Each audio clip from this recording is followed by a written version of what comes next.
আসসালামু আলাইকুম দর্শক মণ্ডলী, আপনারা দেখতে পাচ্ছেন টঙ্গী বাজার আব্দুল্লাহপুর ব্রিজে নির্মাণ করার জন্য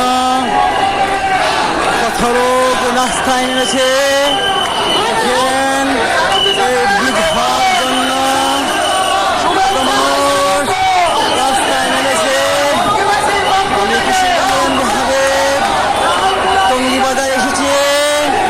টঙ্গী বাজার এসে এই ব্রিজের আবেদন এবং অনেক মানুষ রাস্তায় নেমেছে এই বৃষ্টি অবশ্যই হওয়ার জন্য। আমি কৃষিগঞ্জের এমডি হাবিব আবেদন করলাম। এখানে লক্ষ লক্ষ মানুষ চলাচল করা এবং সমস্যা হচ্ছে। হ্যাঁ, দেখেন কত মানুষ, লক্ষ লক্ষ মানুষ রাস্তায় নেমেছে এই ব্রিজের জন্য। আমি কৃষিগঞ্জের এমডি হাবিব এই ব্রিজের আবেদন করলাম, ব্রিজের জন্য অবশ্যই হয়। আমার ভিডিওটা যে দেখবেন লাইক এবং শেয়ার করবেন এবং সাথে থাকার জন্য ধন্যবাদ। আসসালামু আলাইকুম।